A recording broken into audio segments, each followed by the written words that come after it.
நெய்வேலியிலேருந்து வராங்க ஐயா. சரி, ஆத்மா வணக்கம். நம்ம சாமி வந்து நம்மகிட்ட தான் இருக்குதுன்னு சொல்கிறீங்க. ஆனால் எனக்கு ஒரு சந்தேகம் என்னென்னா, இந்த கோயிலெல்லாம் மாரியம்மன் கோயில் அங்கெல்லாம் வந்து சாமி ஆடுறாங்க, இந்த இந்த காவடின்னு சொல்லி எடுத்து மேலே ஊக்கெல்லாம் போட்டு இதெல்லாம் போட்டு ஆடுறாங்க, தொங்க விட்டுட்டு போகிறாங்க.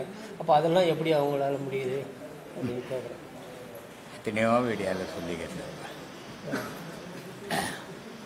ஒரு ஊருக்கு போனேன், திருச்சிக்கு. 2 கால் இல்லை, 2 கால்னா கால் இருக்குது, நடக்க முடியாது, தள்ளாடும், அப்படியே கால் ஊழ்ந்து போயிடும் ஒரு பொண்ணு. மீதி பேர்லாம் நல்லா இருக்கிறாங்க. ஸ்ரீரங்கம் போயிட்டு உச்சி பிள்ளையார் கோயிலுக்கு வந்தோம். உச்சி பிள்ளையார் கோயிலுக்கு வந்தோடனே எல்லோரும் என்ன சொல்கிறாங்க, நாங்கள் போய் உச்சி பிள்ளையார் கோயில் பார்த்துருப்போம், இவர் சும்மா இல்லாத இந்த பொண்ணாயிட்டுன்னு வந்துட்டார், இந்த பொண்ணால் ஏறவும் முடியாது, நடக்கவும் முடியாது, இதனால் நாங்கள்லாம் பார்க்கறதுக்கு கெட்டு போயிட்டோம் அப்படின்னு நான் சொன்னேன். அந்த பொண்ணு இருக்கட்டும், நான் பார்த்துக்கிறேன், நீங்கள்லாம் போய் பாருங்கப்பான்னு. அந்த பொண்ணுக்கு அசிங்கமாகி போச்சு, வயசு பொண்ணு.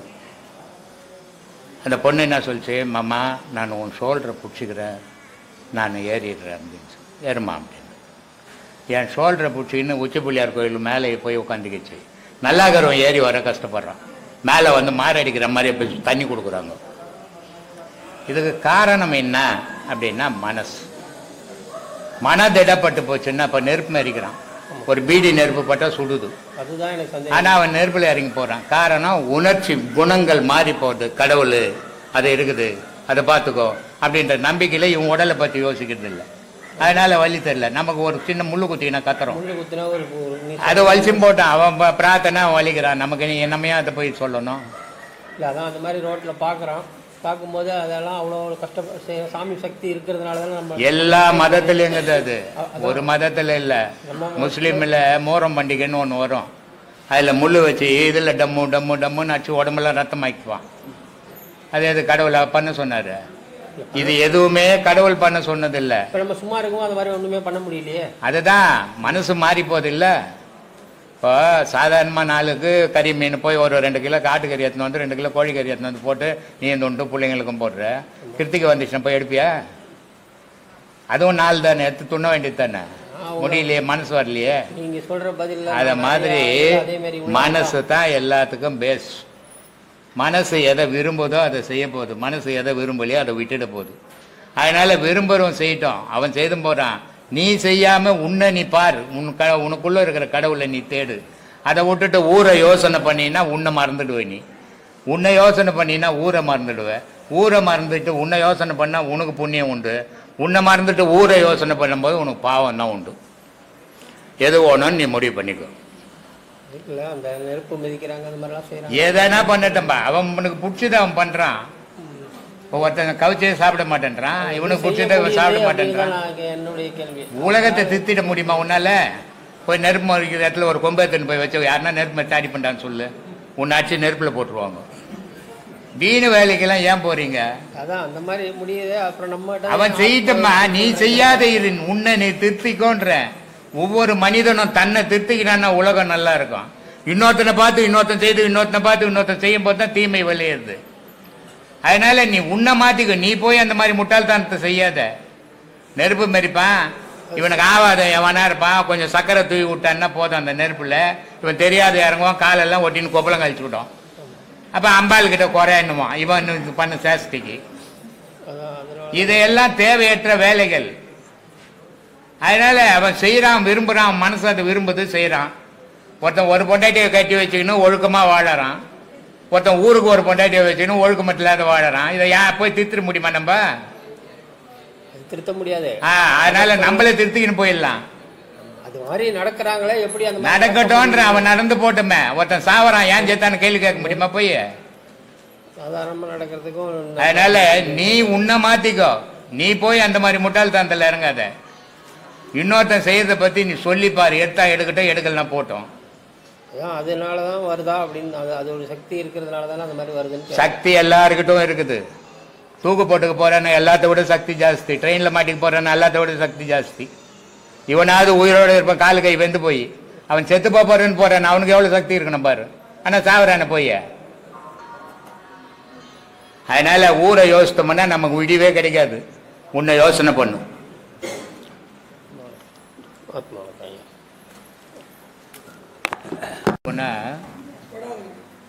ஒரு யூனிஃபார்ம் போட்டுன்னு போகணும். ஒரு வேலைக்கு போனால் அங்கத்து யூனிஃபார்ம் போட்டுன்னு போகணும். அதே மாதிரி ஆசிரமத்துக்கு வந்தால் அங்கத்து யூனிஃபார்ம் போட்டுன்னு வரணும். உபதேசம் வாங்காதவங்களை பற்றி பிரச்சனை இல்லை. உபதேசம் வாங்கினதுக்கு அடையாளமே அதுதான். இப்படிலாம் வந்தால் நீ உபதேசம் வாங்கின மாதிரியே தெரியல, பாடம் பண்ணுற மாதிரி தெரியல. இடம் பாடம் பண்ணியிருந்தீங்கன்னா மனப்பக்குவப்பட்டிருக்கும். மனப்பக்குவப்பட்டிருந்தால் இந்த இடத்துக்கு போகும்போது நம்ம எப்படி போகணும்னு தெரிஞ்சிருக்கோம். சொல்லு. ஒரு பாட்டுலேருந்து ஒரு கேள்வி. ஒரு பாட்டு. ஒரு பாக்கா? பாட்டு பாட்டு. பாட்டா? ஆமாம். ஏன்? சித்தர் பாட்டு. அதான் ஏன்றேன். அது அந்த வரி ரொம்ப பிரம்மாண்டமாக இருந்துச்சு. சரி. ஒரு விளக்கம் சரியாகவே புரியலை. விளக்கம் எழுதணும், உங்ககிட்ட தான் கேட்கணும். நான் எழுதலையா? உங்ககிட்ட கேட்டால் நீங்கள். எனக்கு தெரியாதுப்பா, சொல்லு. விந்து நிலை தனியறிந்து விந்தை கண்டால் விதமான நாதம் அது குருவாய் போகும். அந்தமுள்ள நாதம் அது குருவாய் போனால் ஆதி அந்த மானகுரு நீயே ஆவாய். சந்தேகம் இல்லையட குலத்தேரே சகலகல ஞானம் எல்லாம் இதற்கோவாதுன்னு சொல்லியிருக்காங்க. இந்த வரி எல்லா வரியோட பிரம்மாண்டமாக இதை சொல்லியிருக்காங்க. சரி, அது என்ன, எதுக்காக அப்படி சொல்லி? இதெல்லாம் உனக்கு எதுக்கு? இது நல்ல பாடம் பண்ணுறவங்களுக்கு ஓணும். சும்மா பாட்டு படிக்கிறதால ஒன்றும் வராது. இப்போது இன்றைக்கி ஆன்மீகம் எப்படி இருக்குதுன்னா புத்தகத்தில் இருக்குது. ஆன்மீகம் புஸ்தகம் படிச்சுட்டு குருமார்களை மாறிக்கின்னுக்குறாங்க. அதனால் இவனுக்கும் பயன் இல்லை, இவன் சொல்லிக் கொடுக்குறவனுக்கும் பயன் இல்லாமல் போகும். ஆன்மீகம்ன்றது அனுபவித்து சொல்லிக் கொடுக்கணும். அப்போ அனுபவிக்கிறதுக்கு குறைஞ்சது ஒரு 25 வருஷமாவது ஆகணும். அதுக்கப்புறம் தான் அவன் வெளி உலகத்துக்கு வந்து பேசணும். இன்றைக்கி 10 வயசு 15 வயசுலேயே குருமார்களை மாறிக்கினுக்கிறதுக்கு காரணம் என்னன்னா அனுபவம் இல்லை. அதனால் கெட்டு தான் போகும். அதனால் இந்த பாடலெல்லாம் வந்து உச்சக்கட்ட பாடல், அகஸ்தியர் பாடல். இது வந்து உச்சக்கட்ட பாடல். இது நிறைய பாடம் பண்ணி அந்த நிலையில் நிற்கிறவங்களுக்கு என்ன வேலை செய்கிற? நான் கம்ப்யூட்டர் இன்ஜினியரிங். அதை பாரு, பொழப்ப பாரு. இதெல்லாம் உனக்கு எதுக்கு இவ்வளோ படித்த? 4 ரூபாய் சம்பாதிக்க தானே. நல்லா சம்பாரி, நல்ல பணக்காரன் காரில் சுற்று. அதை விட்டு போட்டு இந்த விந்து நிலையெல்லாம் தேடினாக்கா வேலை வெட்டி கம்ப்யூட்டர்லாம் விட்டுடுவேன். இது வந்து வேலை வெட்டி இல்லாதவன் போகணும், வாழ்க்கையில் எதுவும் கிடைக்காம போகிறவனும் கடவுளாவது கிடைக்கட்டும்னு தேடுறவனுக்கு தான் இது லாக்கி. நீங்கள் காசு பணம் செலவு பண்ணி உங்களை பெற்று உங்கள் கம்ப்யூட்டர் வரைக்கும் இது கம்ப்யூட்டர் சயின்ஸ் படிக்க வச்சுக்கிறாங்கன்னா அவங்க எவ்வளோ எதிர்பார்ப்போடு உங்களை படிக்க வச்சுருப்பாங்க. அப்போ அவங்களுக்கு 10 ரூபா நீங்கள் சம்பாதிச்சு கொடுக்கணும். நீங்கள் இந்த பாட்டெல்லாம் தேடினீங்கன்னா இது என்ன சொல்கிறாரு அதில் பாட்டில் என்ன புரிஞ்சுதா உனக்கு? இது கொஞ்சம் கரெக்டாக இருக்குமா கூட தெரியல. என்ன புரிஞ்சு சொல்லு பார்க்கலாம். அதை நம்ம அதோட நிலையை அறிஞ்சிட்டா நம்மளுக்கு ஒரு நல்ல ஞானம். அது எல்லாருக்கும் தான் தெரியுது, நிலையை அறிஞ்சிட்டா. பாட்டில் என்ன சொல்கிறாருன்னு கேட்டேன் நான். அது தெரியலங்க உங்களுக்கு.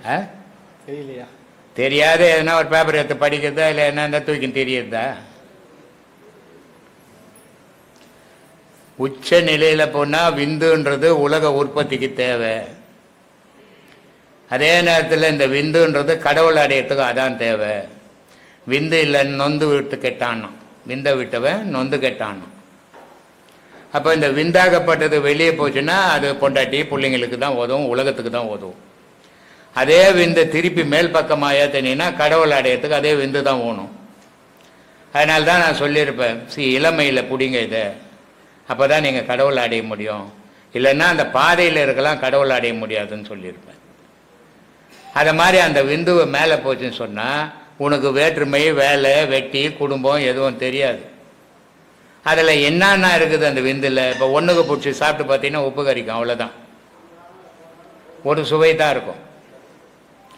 எச்சியை பிடிச்சி சாப்பிட்டு பார்த்தீங்கன்னா சப்புன்னு தான் இருக்கும், ஒரு சுவை தான் இருக்கும்.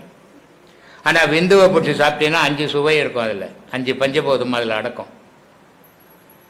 அந்த 5 பஞ்சபூதம் அதில் இருக்குதுன்னு நீ உணரணும், தெரிஞ்சுக்கணும்னா அது கூட நீ உறவாடணுன்றான். அதனால சொன்னா விந்து நிலை தனியை அறிந்து விந்தை கண்டால் அதில் அதிசயங்கள் இருக்குதுடானா. விந்தைன்னா அதிசயம். அந்த அதிசயங்களை நீ அறியணும், அப்போதான் நீ ஆன்மீகவாதி. அந்த அதிசயத்தை அறியாத ஆன்மீகம் புஸ்தகத்தை பார்த்து படிக்கிறதாலேயோ புஸ்தகத்தை பார்த்து பேசுறதாலேயோ ஆன்மீகம் எல்லாரும் வராதுறான்ட்டான். குலத்தை என்னன்னா சீடனேன்னு அர்த்தம். குரு சீடனுக்கு சொல்லி கொடுக்கறது. அதனால சொன்னார், விந்து நிலை தனை அறிந்து விந்தை கண்டால் விதமான நாதம் அது குருவாய் போகணும், ஓசை வந்துடும். இங்கே நம்ம ஆசிரமத்தில் நிறைய பேர் எனக்கு ஃபோன் பண்ணுறாங்க, சாமி காதில் என்னமோ வண்டு கத்துது, நான் வேலை வெட்டி என்னால் செய்ய முடியலன்ட்டு. சும்மா வண்டு கத்துற மாதிரியே கத்துனா வேலை வெட்டி செய்ய முடியல, ஒன்று இடிக்கிற மாதிரி இடிச்சுதானே எங்கே இந்த வேலை செய்வான். ஆன்மீகம்ன்றது இன்னைக்கு எப்படி போய்க்குன்னா, இவன் எப்படி வீட்டில் இருந்து ஆசிரமத்துக்கு போனான்னா ஆசிரமத்தில் வீட்டுக்கு போகணும், அதே மாதிரி இருக்கணுன்றான். மாறுபட்ட நிலைக்கு வழிக்கு போயின்னுக்கிறோம் நம்ம. அப்போ நம்ம செயல் மாறும், நம்ம மனம் மாறும், எண்ணம் மாறும் அப்படின்றத உணர முடியல ஒன்றும். ஏன்னா அந்த மாதிரி ஆன்மீகத்தை இப்போ பழகிக்கின்னுக்குறாங்க. ஒரு பாதையில் இருந்து இன்னொரு பாதைக்கு எதுக்கு போகணும்? போக வேண்டியதே இல்லையே. போகிறது ஒன்று அனுபவிக்க தானே போகிறோம். அப்போ கடவுள் பாதையில் போகும்போது நம்ம மாறுபடுறோம், நம்ம மனசு மாறுது, நம்ம செயல் மாறுது, நம்ம எண்ணங்கள் மாறுது அப்படின்னு தெரிஞ்சுக்கிறது தான் இந்த பாதை. அப்போ மாறுபட்ட செயல்கள் நடக்கும். அதுக்கு பயந்துட்டா எங்கேருந்து ஆன்மீகத்தில் நீ பயணம் பண்ணுறது? நிறைய இன்னைக்கு அது மாதிரி ஃபோன் பண்ணுறாங்க. அதனால சொல்கிறாரு, அந்த நாதம் வந்து உனக்கு குருவாக மாறிடண்டா, அதன் கூடவே நீ பயணம் பண்ணு. நீ உலகத்தில் ஜனனம் பண்ணும்போது எப்படி இருந்தியோ அப்படி மாறிடுவே அப்படின்றாரு. ஜனனம் பண்ணும்போது இருந்த மாதிரி நீ மாறினீன்னா உனக்கு எது கம்ப்யூட்டர் சயின்ஸு, கம்ப்யூட்டர் கிளாஸ் எதுக்கு, கம்ப்யூட்டர் படிப்பு எதுக்கு? இதெல்லாம் பணம் சம்பாதிக்கிறதுக்கு வயிற்றுக்காக படித்த படிப்பு. அதை விட்டுப்பட்டு இதெல்லாம் இப்போ தேடினீங்கன்னா நீங்கள் இதெல்லாம் இழந்துருவீங்க. பேர் குமார். நல்ல ஜாக பேச. நான் சுவிஸ்லேருந்து வந்திருக்கிறேன். என் பேர் குமார். நாங்கள் இந்துக்களா இல்லாட்டி இந்து மதத்தவர்களா? நாங்கள் வந்து இந்து மதத்தவர்களா இந்துக்களா? என்னது என்ன மொத்தத்தில் இந்து மதம், இந்துக்கள், கிறிஸ்துவர், முஸ்லீம், இவங்க முதல்ல இது மதங்கள். ஆனால் இது யார் அப்படின்னு யோசிக்கணும். ஒரு மனிதன் உலகத்தில் பிறந்து வளர்ந்து ஒவ்வொரு ஞானிகள் ஒவ்வொரு மதத்தில் தோன்றும் போது அந்த மத வழிபாடு வந்தது. ஜீசஸ் வந்ததால் கிறிஸ்துவ மத வழிபாடு வந்தது. நபிகள் நாயகம் வந்ததால் முஸ்லீம் மத வழிபாடு வந்தது. ஆனால் நபிகள் நாயகத்துக்கு முன்னாடி 4 நபிகள் இருந்தாங்க. ஜீசஸுக்கு முன்னாடியும் 2 ஜீசஸ் இருந்தாங்க. ஆனால் மத போதனைன்றது நபிகள் நாயகம் வந்த பிறகு தான் உலகம் ஃபுல்லாக பரவிச்சு முஸ்லீம் மதம். அதே மாதிரி ஜீசஸ் வந்த பிறகு தான் கிறிஸ்துவ மதம் உலகம் ஃபுல்லாக பரவிச்சு. ஆனால் இதெல்லாம் மதங்கள். இது வந்து ஒரு மனிதனால் தோற்றி வைக்கப்பட்டது. ஆனால் இந்து மதம்ன்றது மனிதனால் தோற்றி வைக்கப்பட்டதில்லை. இந்துன்னா சந்திரன் அர்த்தம். இந்துன்னா அது ஒரு மதம் கிடையாது. இந்துன்னா ஒரு மனிதனுக்கு சொந்தம் கிடையாது. மற்ற மதம்லாம் சொந்தம், அந்தந்த மதத்துக்காரனுக்கு சொந்தம். இந்து மதம் ஒரு மனிதனுக்கு சொந்தம் கிடையாது. அப்போ சிந்து நாகரிகம் சொல்கிறேன். சிந்து நாகரிகம்ன்றது ஒரு நாடு, அது பாகிஸ்தான் பக்கத்தில். அங்கேருந்து அந்த நாகரிகம் இங்கே வந்து வளர்ந்தது அப்படின்வாங்க. அது எந்த நாகரிகமாவது இருந்துட்டு போட்டோம். ஆனால் இந்துக்கள்னா சந்திரன் வழிபடுறவங்க. இது இந்துக்கள் தான் சந்திரனை வழிபடுறதில்ல, எல்லாம் அறியாமை. இது மத வெறியில பேசுற விஷயம். முஸ்லீம் மத கொடியில என்ன போட்டுக்குது? நிலாப்பறை தான் போட்டு. அப்போ முஸ்லீம்களும் நிலாப்பறையை பார்த்து தான் ரம்ஜான் கொண்டாடுறது இல்லையா? அவனை மத வழிபாட்டில் கடவுளை வச்சு கும்பிடல. அப்போ சந்திரனை வச்சு தான் வழிபாடு. இயேசுநாதர் ஜீசஸ் நைட்டு 12 மணிக்கு நிலாவை தான் வழிபட்டாரு அன்றாடம். அப்ப அவரும் நிலாவை தான் வழிபட்டாரு. இந்துக்களும் நிலாவை தான். இந்துன்னா நிலா, மதினா நிலா, சந்திரன்னா நிலா. இதனுடைய மதம் இது அப்படின்னு வச்சுக்கிறோம். இதில் இப்போ கிறிஸ்துவ மதத்தில் இருக்குது, முஸ்லீம் மதமும் இருக்குது. இது ஒரு மத வழிபாடு. ஆனால் இந்த இந்து மதத்தில் சூரியக்கலை, சந்திரக்கலை, இது எந்த மதத்துலையாவது இருக்குதா? அப்போ இயற்கையை வழிபட்டது இந்து மதம். இயற்கை தான் ஈசன். ஈசன்னா யாரோ எனக்கு மாமா மச்சான் இல்லை. உலகத்தை கட்டி தன் கொடைக்கு ஆளக்கூடியவன் தான் இறைவன். அவன் தான் ஈசன், அவன் தான் இயற்கை. அதை யாரும் செய்ய முடியாது. செய்ய முடியாத பொருள் தான் கடவுள். மகான்கள் பிறக்கலாம், இறக்கலாம், மறையலாம். ஆனால் கடவுள் பிறப்பும் இல்லை, இறப்பும் இல்லை. எது பிறப்பு இறப்பு இல்லையோ அது மட்டும்தான் கடவுள். மற்றவெல்லாம் மனிதன் தான். மனித மகானா மாறலாம், ஆனால் கடவுளா மாற முடியாது எந்த மகானும். கடவுள் ஒன்று தான் உலகத்துக்கு. அதனால சொல்றாரு அருணகிரி, செம்மன் மகளை திருடும் திருடன் பொம்மன் முருகன் பிறவான் இரவன். கடவுள் பொந்ததில்லை செத்ததில்லைடான். பிறக்கிற மகான் பிறக்கலாம், செத்தவன் மனுஷன் சாகலாம், மகான்கள் மறையலாம். ஆனா கடவுள் பிறக்கிறதும் இல்லை சாகிறதும் இல்லை. அப்படிப்பட்டதான் கடவுள். அழியா பொருள் அது, மதத்துல அழியிற பொருள். அடுத்த கேள்வி அந்த காசி தானே வாரணாசி, அதே ஒரு சுத்த பூமியா ஒரு ஆன்மீக பூமியா சொல்றாங்க. நிறைய இடத்துல இப்ப அப்படித்தான் பொழப்புக்கு சொல்லிங்கிறாங்க. அதே அந்த திருவண்ணாமலையில பிறந்துட்டு பார்த்துட்டா திருப்பி பிறப்பே இல்லைன்றாங்க. அப்ப திருவண்ணாமலையை மைதானமா தான் இருக்கணும், வீடு வாசலே இருக்காது. ஆனா 20 வருஷத்துக்கு முன்ன இருந்த திருவண்ணாமலையை விட இன்னைக்கு மெட்ராஸ் சிட்டியில் கூட அவ்வளோ பில்டிங் இல்லை, அவ்வளோ இம்ப்ரூவ்மெண்ட். அப்போ சிவபெருமானை பார்த்தோன்னா அதிக இம்ப்ரூவ்மெண்ட் ஆகுது. அங்க எங்க சிவனை பார்த்தோன்னா பிறப்பா இருந்தது அருள. வாரணாசியில் போனா முக்தி. வாரணாசியில் ஒருத்தன் கூட உயிரா இருக்க மாட்டானே, எல்லாம் செத்து போய் முக்தி அடைஞ்சிருப்பானே கங்கையில் ஊந்து. இது அறியாமை, மனிதன பிசினஸ் ஈர்ப்பு. அங்க சொல்றான் உன் பாவம். ஒரு வாழைக்காய் வாங்கி கங்கை ஆத்துல விட்டுட்டீங்கன்னா உன் பாவம் போயிடும். ஒரு சுண்டைக்காய் வாங்கி கங்கை ஆத்துல விட்டீங்கன்னா உன் பாவம் எல்லாம் தீர்ந்துடும். இப்படியே அது வியாபாரமா போயிச்சது. ஆனா எங்கேயோ கடையில வித்த வாழைக்காய் பாவம் பண்ணல, எங்கேயோ கடையில வித்த சுண்டைக்காய் பாவம் பண்ணல. பாவம் பண்ணது நீ தானே.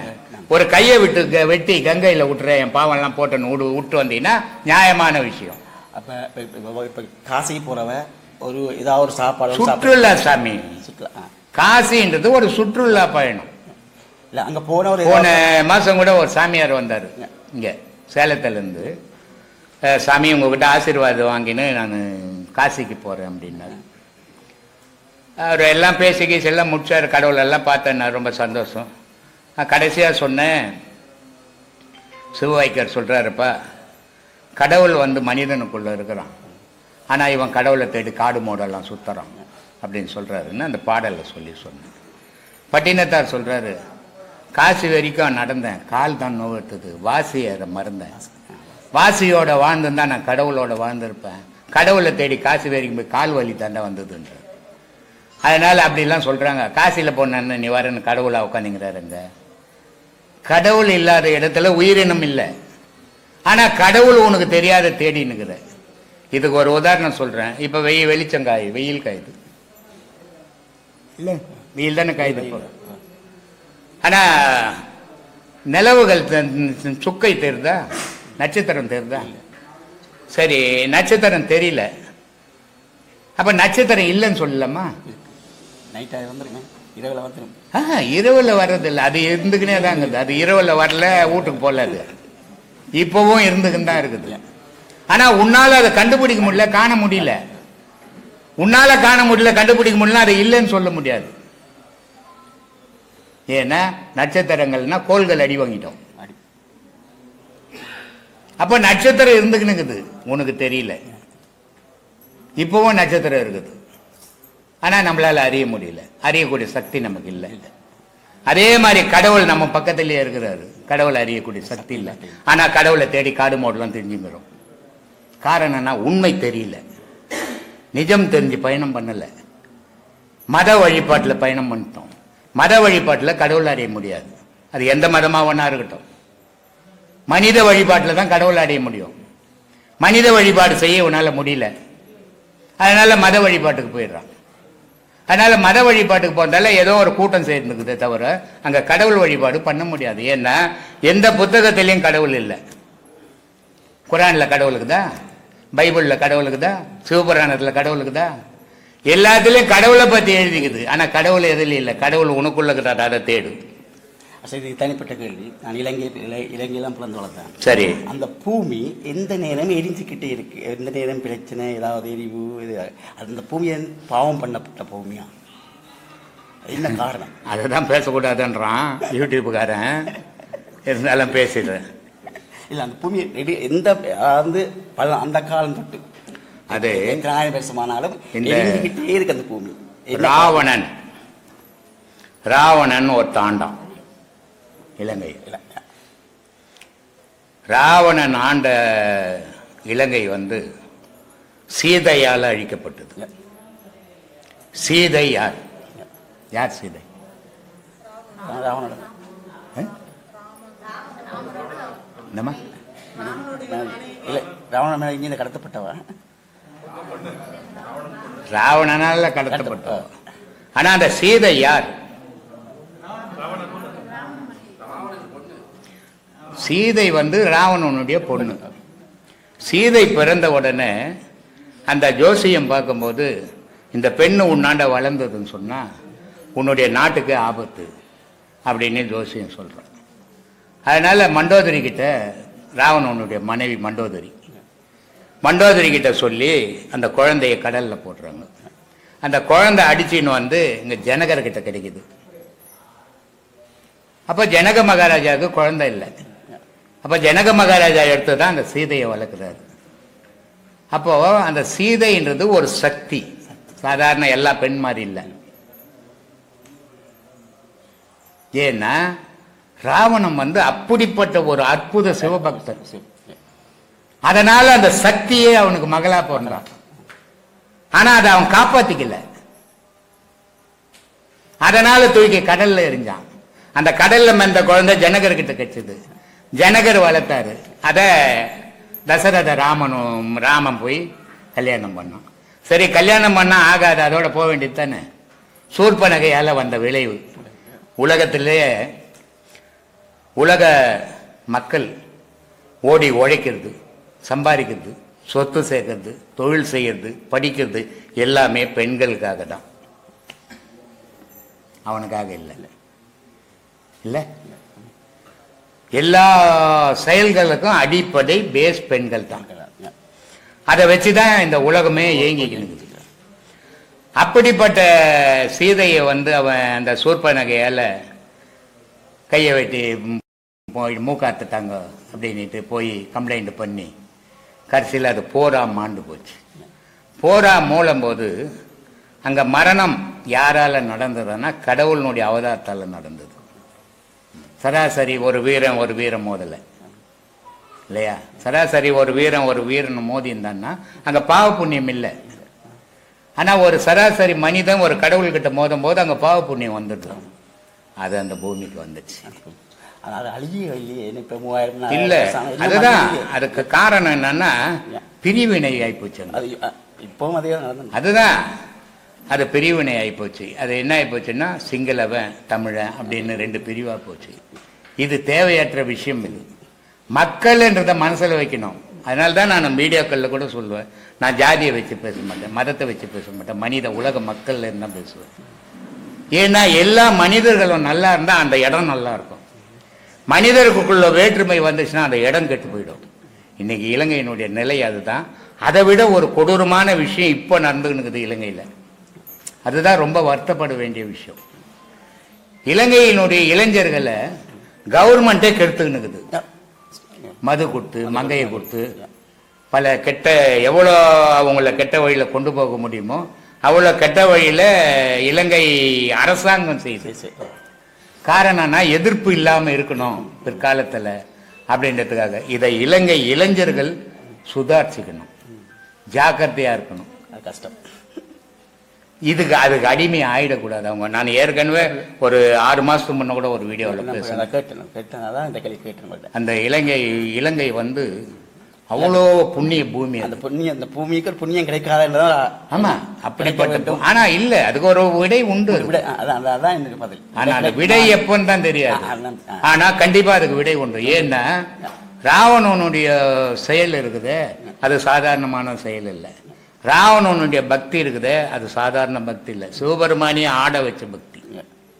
அவ்வளவு பெரிய சிவபக்தன். அவனுக்கு 10 தலை ராவணன். இது வந்து 10 தலை. ஒரு அம்மாவுக்கு ஒரு குழந்தை பிறந்தா அம்மா பார்த்து பயம் செத்துப்படும். 10 தலை வச்சுன்னு ஒரு குழந்தை பிறக்குமா? இல்லை. இது ஏன் அப்படி இருக்காது? ஏன் 10 தலைன்னு வச்சான்? என்ன காரணம்? இதை யாரும் சொல்ல மாட்டுறாங்க. அதனால ஜனங்க என்ன பண்ணுதுன்னா 10 தலை ராவணன், 10 தலை ராவணன். 10 தலையை வச்சுன்னு ஒரு மனுஷன் ரோட்ல போனா எப்படி இருக்கும்? ராமரை பயந்து இல்லை ஓடியான்ட்டு இருப்பாரு. 10 தலை ராவணன்னா 10 தலை இல்லை, 10 தலைக்கு தேவையான அறிவாற்றல் அவங்ககிட்ட இருந்தது. அதனால் அவனுக்கு 10 தலை ராவணன்னு பேர். 10 தலை லைனாக வச்சுன்னு போடல, இந்த விளம்பரத்தில் போடுவான் அந்த மாதிரி இல்லை. அப்படிப்பட்ட அற்புதமான சிவபக்தன். அதனுடைய அழிவு இப்போ கொடூரமாக போயினுக்குது. ஆனால் ஒரு குறிப்பிட்ட காலம் வந்த உடனே அப்படியே டர்ன் ஆகும், மாறும், மாறியே ஆகணும். இப்போ கூட கனடாவில் 2 சிலை செய்திருக்கிறாங்க எனக்கு. ராஜஸ்தானில் செய்கிறாங்க 2 சிலை, நம்ம ஆசிரமத்துக்கு வருது அடுத்த மாதம். அவங்க இலங்கையில் 1 ஏக்கரில் ஒரு கோவில் கட்டுறாங்க, கனடாவில் ஒரு கோயில் கட்டுறாங்க. 2 கோயிலும் சாய்ராம் டிவின்னுட்டு கனடாவில் இருக்குது. நம்ம கனடாக்காரமாக வந்துக்கிறாங்கல்ல, அவங்க ஊரில் சிவகுமார் இருக்கிறார், நம்ம சீடர். அவங்க எல்லாம் பேசிக்கின்னு செய்கிறாங்க. இப்போ இலங்கையிலேருந்து நம்மக்கிட்ட நிறைய உபதேசங்கள் வாங்கியிருக்கிறாங்க நிறைய ஜனங்க. அது கோவிலும் கட்டினாங்கன்னா இன்னும் கொஞ்சம் வரும். அப்போது ஒரு வழி பிறக்கும் இதுக்கு. எந்த இடத்துல தூய்மையான பக்திகள் நடக்குதோ அந்த இடத்துல பல நன்மைகளும் நடக்கும். எந்த இடத்துல போலி பக்திகள் நடக்குதோ அந்த இடத்துல பல தீமைகள் நடக்கும். இன்னைக்கு இலங்கையினுடைய நிலை அதுதான். புத்த பிட்சுக்கள் அவங்களுடைய இதுக்கும் இப்போ வாழறதுக்கும் சம்மந்தமே இல்லாத போயினுக்குது இலங்கையில். அரசியல்வாதி ஆயிட்டாங்க. இது எல்லாமே மாறும், ஒரு நாள் மாறியே தீரணும். இலங்கை ஒரு நாள் சுபிட்சமாக வரும். ஏன் சொல்கிறேன்னா, இப்போ கூட நான் சொன்னேன், இலங்கை பெண்களுக்கு இலங்கை ஆண்களுக்கு இருக்கிற மனதைரியம் தமிழ்நாட்டு பெண்களுக்கு ஆண்களுக்கு கிடையாது. ஒரு தனித்த பெண்ணு கனடாவிலேருந்து தனிமையில் வந்திருக்குது, நார்வேலேருந்து தனிமையில் தர்ஷினி வந்தது, டென்மார்க்லேருந்து சாந்தின்னு ஒரு பொண்ணு வந்தது. இதெல்லாம் தனித்தனியாக ஃப்ளைட்டில் வந்தாங்க. பக்கத்தில் இருக்கிற மார்க்கெட்டுக்கு போய் வேணா ஒரு பையனிட்டுன்னு போகிறாங்க நம்ம பொம்பளைங்க. அந்த அளவுக்கு மன உறுதி, அந்த அளவுக்கு மன தைரியம், அந்த மண்ணினுடைய வளம் அது. இலங்கை மண் வந்து இப்போ தீவுகள் நிறைய இருக்கும். நானும் ஒரு தீவு தான், புங்குடி தீவு தான். அதுதான், எல்லா நாட்டிலையும் தீவுகள் உண்டு. ஆனால் இலங்கையும் ஒரு தீவு தான். ஆனால் இலங்கையை தீவுன்னு ஆயிடுச்சதே கிடையாது, நாடுன்னு தான் ஆயிடுச்சுக்குது. எல்லா நாட்டிலையும் ஹவாய் தீவு இருக்குது, அந்த தீவு இருக்குது, எவ்வளோ தீவுகள், அந்தமான் தீவு இருக்குது, நிறைய தீவுகள், எல்லா நாட்டுக்கும் தீவுகள் இருக்குது. ஆனால் இலங்கையில் இருக்கட்டும் ஒரு தீவு தான், அது சுற்றி கடல் நடுவில் ஊர். ஆனால் இலங்கையை வந்து தீவுன்னு யாரும் சொல்கிறதே கிடையாது, அது ஒரு நாடுன்னு தான் சொல்லுவாங்க. காரணம் ஏன்னா அந்த அளவுக்கு வளமிக்க நாடு, செழிப்பாக வாழ்ந்த மக்கள், ஆனந்தமாக இருந்த காலம். இன்னைக்கு இந்த போரால் எல்லாமே மாறி அந்த மக்களுக்கும் துன்பம், இந்த மக்களுக்கும் துன்பம். எல்லாரும் ஒரு நாள் ஒத்து போகிற நாள் வரும். அந்த நாள் இலங்கைக்கு சுபிட்சமான நாளாக. இப்போ ஐரோப்பா நாடுகள், இப்போ அமெரிக்கா, எல்லா நாள்லேருந்து உங்களோட வீடியோ கிளிப் பார்க்குறாங்களாண்ணே. இப்போ அவங்க வரையலாமல் இருக்கும், கனவை வரையலாமல் இருக்கும், அவைக்கு உங்களோட பதில் என்ன? கண்டிப்பாக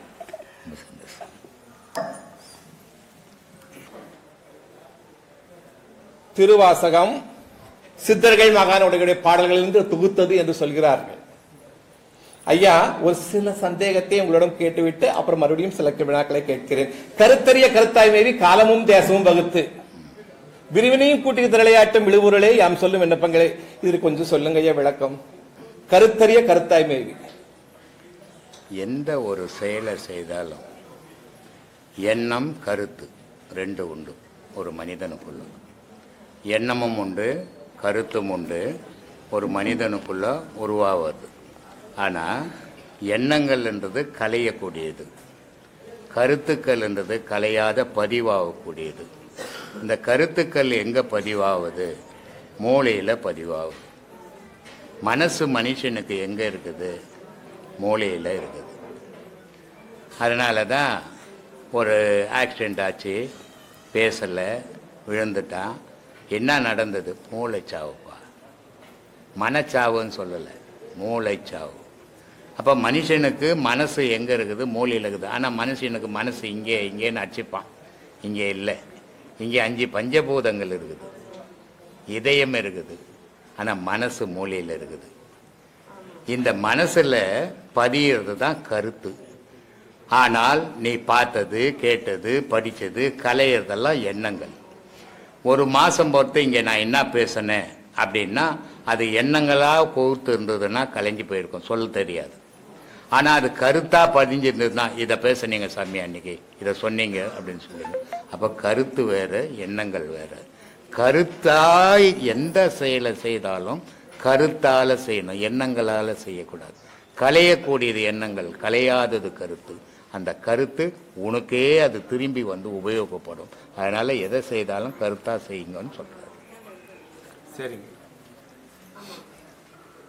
நீங்கள் திருநாவுக்கரசர் வந்து அப்பூதியடிகளுடைய சீடர் வீட்டில் அவருடைய குழந்தை திருநாவுக்கரசரை உயிர் பிழைத்தார்னு சொன்னீங்க. சரி. அதே பாம்பாட்டி பாடல்லையும் நீங்க விளக்க கொஞ்சம் சொன்னீங்க ஐயா. சரி.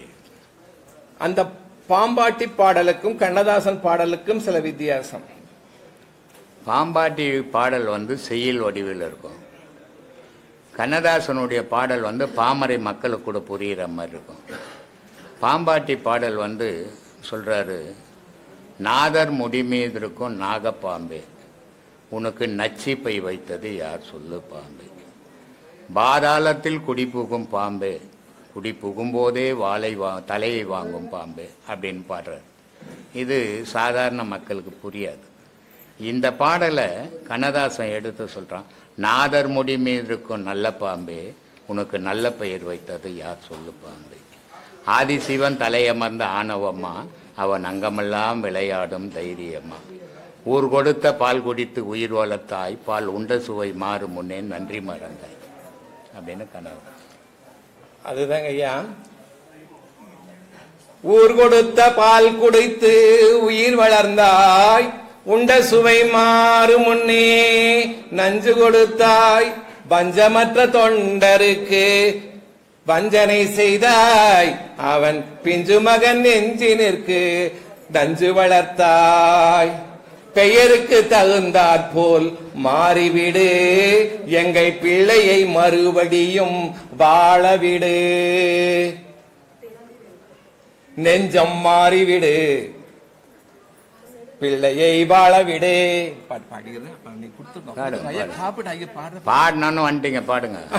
நெஞ்சம் மாறிவிடு, பிள்ளையை வாழவிடு, நெஞ்சம் மாறிவிடு, பிள்ளையை வாழவிடு, நெஞ்சம் மாறிவிடு, பிள்ளையை வாழவிடு, நெஞ்சம் மாறிவிடு, பிள்ளையை வாழவிடு, நெஞ்சம் மாறிவிடு, பிள்ளையை வாழவிடு, நெஞ்சம் மாறிவிடு. இன்னொரு 7 தடவை சொல்றாருங்க ஐயா. சாயந்தரம் ஆயிட்ட போகுதுன்ற நெஞ்சம் பிள்ளையை வாழவிடு ஐயா. அப்புறம் சொன்னது வந்து 7 தடவை சொல்றாரு இல்லங்க ஐயா. அந்த 7 தடவை எதுக்கு ஐயா சொல்றாரு? 7 தடவை சொன்னாரு மகன்னு.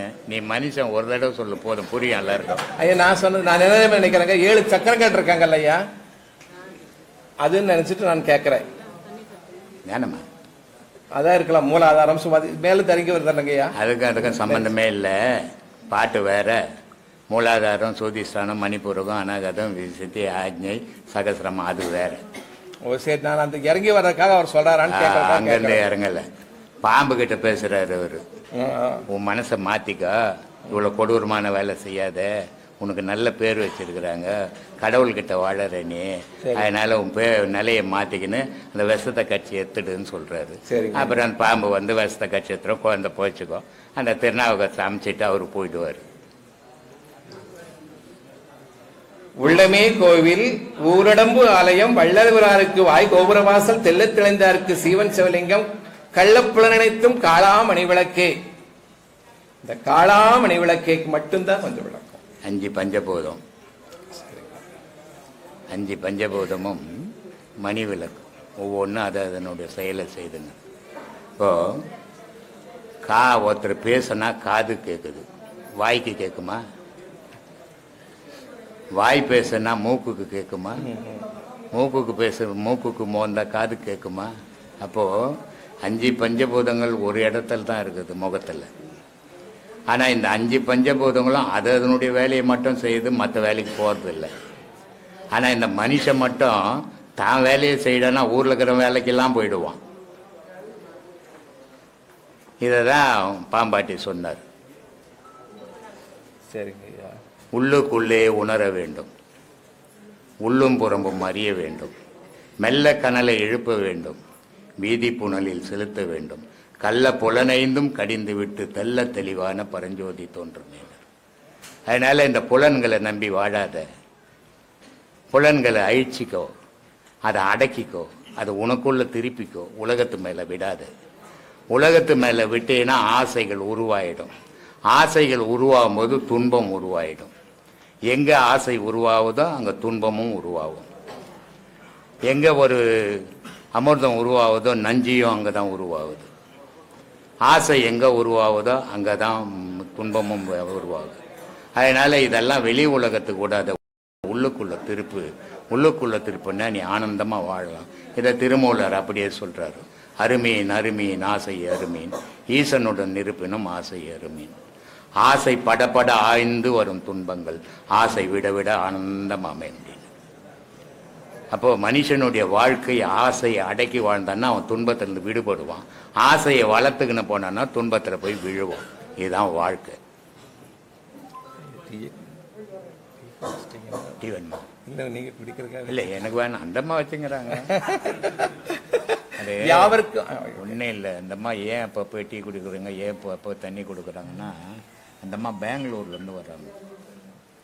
எல்லாரும் மத்தியானம் போயிடுவாங்க. இந்தம்மா சாயந்தரம் தான் போக முடியும். அப்போ நான் அது வரைக்கும் அந்தம்மாவுக்கு பாதுகாப்பாக இருக்கணுமே. அதனால எனக்கு டீ காஃபி கொடுத்து நைஸ் பண்ணி.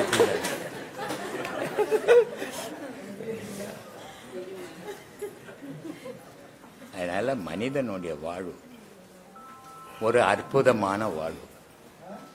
ஆனால் அப்படிப்பட்ட அற்புதமான வாழ்வை இந்த மனிதன் ஆட்டம் போட்டு கூட்டம் கூட்டி போட்டு விழுந்து உடைஞ்சி வீணா போயிடுறான்.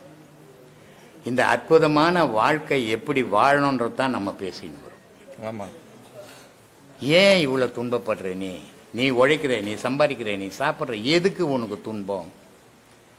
இங்கே எங்கே எதில் உருவாகுது அந்த துன்பம்? யோசித்து பார். ஒரு நிமிஷம் கண்ணை மூடிக்கோ, உட்கார்ந்துடு. நான் நல்லா சம்பாதிக்கிறேன், என் குடும்பம் நல்ல குடும்பம், ஆனால் எனக்கு கஷ்டம் வருது. ஏன் வருது? எது காரணம்? எது தடையாக இருக்குது?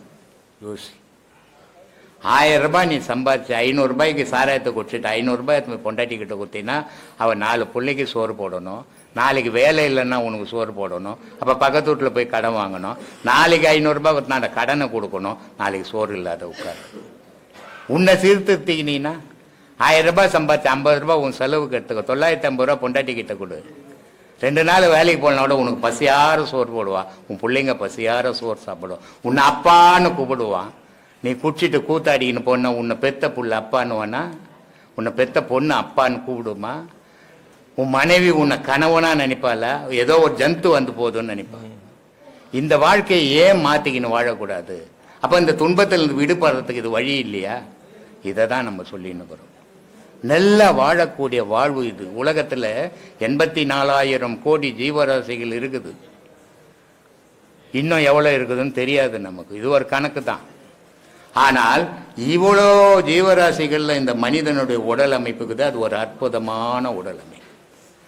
அந்த அற்புதமான உடல் அமைப்பு இறைவன் ஏன் இத்தனை உலகத்துல இத்தனை ஜீவராசிகளை படைச்சான்? இந்த மனிதனை மட்டும் நிக்க வச்சான். நம்மளை விட பெரிய பெருசு யானை, நம்மளை விட பலம் வாய்ந்தது சிங்கம், நம்மளை விட கொடூரமானது புலி. இவ்வளோ மிருகமும் குனிஞ்சு தானே வாழுது. அதுக்கெல்லாம் என்ன சொல்றோம்? மிருகம்ன்றோம், அது ஒரு ஜீவன்ன்றோம். ஆனா நம்ம மட்டும் நிமிர்ந்து நடக்கிறோம். உலகத்துல மனிதனை தவிர வேற எந்த ஜீவனும் நிமிர்ந்து நடக்கல. அப்படி மனிதன் நிமிர்ந்து நடக்கிற ஜீவன்ல கடவுளே இருக்கிறான். ஏன் இந்த கடவுளை தேட? நல்லா ஒழி, நல்லா சாப்பிடு, நல்லா வீட்டுக்கு போடு, கடவுளை தேடு. நீ சாவர வரைக்கும் அமைதியா இருப்ப, சாவர வரைக்கும் ஆனந்தமா வாழ்வ. அந்த வாழ்க்கையை ஏன் விரும்பல? அலங்கோலமான வாழ்க்கையே விரும்பி வீணா நீ கெட்டது இல்லாத, உன் குடும்பம் கெட்டது இல்லாத, உன்னை சுத்தி இருக்கிறவனும் கெட்டுன்னு போறியே. இது தேவையா? இதுக்கா இந்த மனித உடல் தேவைப்பட்டது? நீ மிருகமா? நீ மனிதன் இல்லையா? மனிதன்றவனுக்கு காரணம் ஏன் எல்லாத்துக்கும் ஜீவன் வச்சுட்டு உனக்கு மட்டும் மனுஷன் பேர் வச்சுக்கிறான்? சிந்திக்கிறதுக்காக வச்சுக்கிறான், சிந்திச்சு செய்யறதுக்காக வச்சுக்கிறான். அந்த செயலுக்கு காரணமானது சித்தம், புத்தி, அகங்காரம், மனம் 4 பொருள். அந்த காரணத்தை வச்சிருக்கிறான். இவளும் யோசித்து பார்த்து நல்லா வாழும். பிறந்தோம், சாக போறது நிஜம். அது ஞானியா இருந்தாலும் சாவான், அஞ்ஞானியா இருந்தாலும் சாக போறான். ஆனா சாகத்துக்குள்ள உன் குடும்பத்துக்கு நீ என்ன சாதிச்ச? உன் குடும்பத்தை தாண்டி என்ன சாதனை பண்ண? நான் என் பொண்டாட்டிக்கு 10 சவரம் போட்டேங்க, என் பொண்ணுக்கு 20 சவரம். என்னடா அது ஆடு மாடு கூட்டம் பண்ணிக்குது? நீ தானே பண்ண? உன் குடும்பத்தை தாண்டி என்ன செய்த இந்த உலகத்துக்கு, இந்த உலக மக்களுக்கு என்ன செய்த, இந்த உலக மக்களுக்கு என்ன சொன்ன, அதானடா நீ பிறந்ததுக்கு அடையாளம். அதான லைஃப்ன்றான் இங்கிலீஷ்ல. ஆடு மாடு கூட பிறக்குது வளருது செத்து போய் லைஃப்ன்றான் சொல்றான். ஆனா மனுஷனுக்கு மட்டும் லைஃப் வாழ்க்கை நீ ஏன் சொல்றான்? நீ வந்து போனதுக்கு அடையாளம் வச்சுட்டு போகணும், அதான் லைஃப். அடுத்தவன் அதை பின்தொடரணும், அதான் லைஃப். நீயும் ஆடு மாடு மாதிரி வாழ்ந்து செத்தினா எங்கடா உனக்கு லைஃப், எங்கடா உனக்கு வாழ்க்கை? இதை ஏன் சிந்திச்சு பார்த்து வாழ மாட்டேன்றீங்க? இவ்வளவு அற்புதமான உடல், அருமையான வாழ்க்கை அமைச்சு வாழு, ஆண்டவனை தேடு. முடிவு அதுவா இருக்கட்டும், ஆரம்பம் இதுவா இருக்கட்டும். ஒரு மிருகம், ஒரு மாடு கண்ணு போடுது, ஒரு யானை கண்ணு போடுது, ஒரு புலி கண்ணு போடுது, ஒரு சிங்கம் கண்ணு போடுது. ஆனா பிறக்கும் போது அதுக்கு உறவு தெரியும். இதுதான் நம்ம அம்மா, இதுகிட்ட தான் பால் குடிக்கணும். உடனே பூமியில விழுந்த உடனே எழுந்து நின்று பால் குடிக்கும். ஆனா மனிதனுக்கு மட்டும் பிறக்கும் போது யார் அம்மா யார் அப்பான்னு தெரியாது. ஆனா பிறந்து வாழ்ந்த உடனே ஊருப்பட்ட சொந்தத்தை கூட்டிப்பான், உறவுகளை வளர்த்துப்பான். இந்த உறவுகளை வளர்த்துக்குன்னு இவன் என்னமோ பெரிய தலை சிறந்தோ மாதிரி அவங்களுக்கு நான் உதவி செய்யறேன்னு போய் மாட்டிப்பான். உன்னை நீ காப்பாத்திக்கோ, அவங்கள அவங்க காப்பாத்திப்போம். உன்னை நீ திருத்திக்கோ, நீ திருந்து அவ உலகம் தெரிஞ்சிச்சுன்னு நினைப்ப. ஆனா உலகத்தை திருத்துறேன்னுட்டு போய் நீ கெட்டு போடாது. அதனால முதல்ல உன்னை திருத்திக்கோ. அது மாதிரி ஒவ்வொரு மக்களும் திருந்தி வாழ்ந்தால் இந்த உலகமும் நல்லா இருக்கும், ஊடும் நல்லா இருக்கும். அதுக்கு தான் இவ்வளோ பேசிக்கிறோம். ஐயா, நான் எங்கள் ஊரில் கோயிலுக்கு சென்று விட்டு வரும் பொழுதுங்க ஐயா, ஒருத்தர் வர்றார். அவர் 2-3 நாளாக உங்களை பார்க்கணும்னு சொல்றாரு. வந்தார், எதுக்குன்னு கேட்டேன். இது மாதிரி நான் வந்து உங்களுடைய வீடியோ பார்த்து ஐயாவுடைய வீடியோ நல்லா பார்த்துட்டு இருக்கேன். ஆனா எங்க வீட்டில் பார்த்தா திட்டிகிட்டே இருக்காங்க. நான் வந்து டீத்தூள் வியாபாரம் பண்ணிட்டு இருக்கேன், ஐயா கிட்ட வர முடியல. ஆனா அவருடைய இதை கேட்டு கேட்டு நான் அப்படியே கொஞ்சம் மாறிட்டேன். ஒவ்வொரு பௌர்ணமி அன்னைக்கும் நான் 25 பேருக்கு அன்னதான பொட்டலங்கள் கொடுத்து கொடுக்கிறேன்னு சொன்னாருங்க ஐயா. அது வந்து உங்களை பார்த்த பெருமையோடு அவர் சொன்னது அதை விட ரொம்ப மிகவும் எனக்கு வந்து ரொம்ப சந்தோஷமா இருந்தது ஐயா. அப்போ எனக்கு ஒரு இது படமாடு கோயில் பகவர் கொன்றையின் நடமாடு கோயில் நம்பர் கொன்றையா ஏங்க ஐயா? எல்லா மனிதர்களும் கோயில் தான், நான் மட்டும் இல்லை. இதில் எனக்குன்னு தனி ஒரு சிறப்பெல்லாம் ஒன்றும் கிடையாது. எனக்குன்னு ஒரு தனி சிறப்பு இருக்குதுன்னா அது ஒன்னே ஒன்று அனுபவம் தான். நான் பல வீடியோக்களில் சொல்கிறேன், ஒவ்வொரு மனிதனும் எல்லாத்தையும் மறந்துடுங்க, அனுபவத்தையும் அவமானத்தையும் மட்டும் மறக்காதீங்க. அனுபவமும் அவமானமும் உங்களுடைய வாழ்க்கைக்கு முன்னேற்றத்துக்கு ஒரு படிக்கட்டுக்கெல்லாம் மாற்றிக்குங்க. ஏன்னா மனுஷனுடைய வாழ்க்கையில் அனுபவம் ரொம்ப அவசியம். அந்த அனுபவத்துக்கு ஈடாக எந்த புத்தகமோ எதுவுமே அறிவுரை கூறாது. அனுபவம் தான் நிஜம். அதே நேரத்தில் அவமானம் தான் உன்னுடைய வாழ்க்கையினுடைய படிக்கட்டுக்கெல்லாம் மாற்றிக்கணும். நான் என்னையே அவன் பட்டணும், என்னை விட அவன் தாழ்ந்தவன், அப்படி நான் அவங்ககிட்ட போய் ஏன் அசிங்கப்பட்டேன் அப்படின்னு இந்த அவமானத்தை திரும்பி திரும்பி திரும்பி நீ நினைக்கும் போது நீ உயர்றதுக்கு வாய்ப்புகள் கிடைக்கும். அதனால் நான் அடிக்கடி சொல்லுவேன், அவமானத்தையும் இந்த அனுபவத்தையும் மறக்காதீங்க, மற்றதெல்லாம் கூட மறக்கலாம். உங்கள் வாழ்க்கைக்கு அவசியமானது அனுபவமும் அவமானமும். அது மாதிரி எனக்குன்னு ஒரு தனி சிறப்பு இருக்குதுன்னா அது ஒன்றே ஒன்று, அனுபவம் மட்டும்தான். மற்றதெல்லாம் நடமாடும் கோயில், எல்லாரும் நடமாடும் கோயில் தான். எல்லோருக்குள்ளும் தெய்வம் இருக்குது. அதனால சொன்னா ஊன் உடல் ஒரு பெருங்கோயில், உள்ளம் ஒரு ஆலயம், கள்ள புனல் நீக்கி கருத்தோடு இருப்போருக்கு தெல்ல தெளிவான பரஞ்சோதி தோன்றுமே. அப்போ எல்லார் உடலும் ஒரு கோவில் தான். பேட்டனு கோயிலினுடைய பேட்டனு மனுஷனுடைய உடல் தான். அப்போ வாயே வாசப்படி தலையே கோபுரமா அமைச்சிருக்கிறான். அப்போ தெய்வமே மனிதன்கிட்ட தான் இருக்குது. இதை தான் நான் சொல்லின்னு இருக்கிறேன். அதனால எல்லாரும் ஒரு கோவில் தான், எல்லாரும் ஒரு தெய்வம் தான். இங்க யாருக்கு நான் உலகத்தில் எங்கேயும் பார்த்துருப்பேன், சாமிக்கு ஆரத்தி எடுப்பாங்க, சாமிக்கு பூஜை புனஸ்காரங்க பண்ணுவாங்க. ஆனா மனுஷனுக்கு ஆரத்தி எடுப்பானா இவனா? நான் இது வரைக்கும் மனுஷனுக்கு ஆரத்தி எடுத்துக்கிறேன். ஏன்னா அவனுக்குள்ள இருக்கிறதான் எனக்குள்ள இருக்குது, எனக்குள்ள இருக்கிறது தான் அவனுக்குள்ள இருக்குது. நான் கடவுள்னா அவனும் கடவுள் தான், அவன் கடவுள்னா நானும் கடவுள் தான். அவனுக்கு அவன் கடவுள், யாருக்கு யாரும் கடவுள் கிடையாது. அப்படி நினைச்சு வாழ்ந்தீங்கன்னா எல்லாருடைய வாழ்க்கையும் சிறப்பா இருக்கும். நான் ஒரு உயர்ந்த பிறவி உலகத்தில், இந்த உயர்ந்த பிறவிக்கு நான் என்ன செய்யணும், என்னுடைய செயல் என்ன, இறைவன் எனக்கு இட்ட வேலை என்ன, அதை நான் சீரா செய்வேன் அப்படின்ற முடிவோடு நீங்க வாழ்ந்தீங்கன்னா உங்க வாழ்க்கையும் சிறப்பா இருக்கும், தெய்வ வழிபாடும் சிறப்பா இருக்கும். யாரு கையிலும் தெய்வம் இல்லாம இல்லை. உன் மனத்துக்கு ஏற்ற மாதிரி உன் உடலுக்குள்ள வந்து தெய்வம் வழிகாட்டுது உனக்கு. உன் மனசு நல்லதை நினைச்சேன்னா தெய்வம் சொல்லுது நல்லது செய்யற, நல்லா செய். தெய்வம் நீ உன் மனசுக்குள்ள நான் திருட போறேன்னா நல்லா திருடுற, போய் திருடு. ஏன்னா தெய்வம் உள்ளுக்கு இருந்து நீ திருட போகும்போது திருடாதுன்னு இது என்ன தெய்வம், திட்டு தெய்வமாகுதுன்னு திட்டுவேன். அதனால தெய்வம் உறுதுணையா போகுது. ஒவ்வொரு மனிதனுக்குள்ளும் அவன் மனம் என்னவா நினைக்குதோ அதுக்கு தெய்வம் துணையா போயின்னுக்குது. ஆனால் இந்த நன்மை செய்யும் போது உனக்கு அடுத்த பிரிவில நன்மை கிடைக்க போகுது, தீமைகள் செய்யும் போது அடுத்த பிரிவில சோறு இல்லாத தவிக்க போற 4 பேர் காரி முய போறான் உன்னை. அதை புரிஞ்சு நடந்துக்குன்னு வாழுங்க, அதுதான் வாழ்க்கை. சொல்லு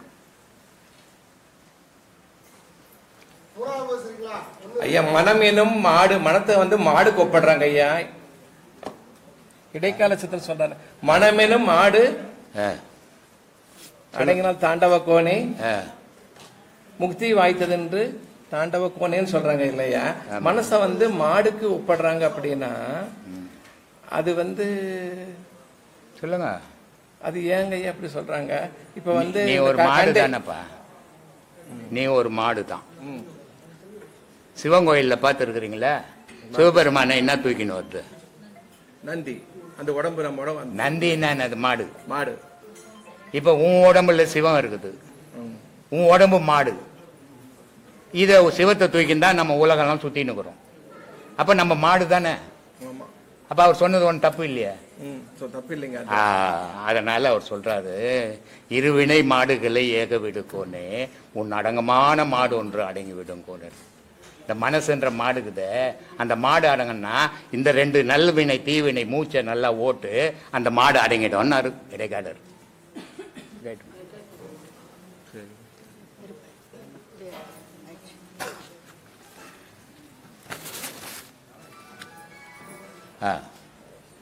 ஐயா சொல்லுப்பா. திருவள்ளூர் மாவட்டத்திலே 39 கோடி தேவர்கள் வாழ்கின்ற கோமாதாக்கள் வாழ்கின்ற பூமியிலே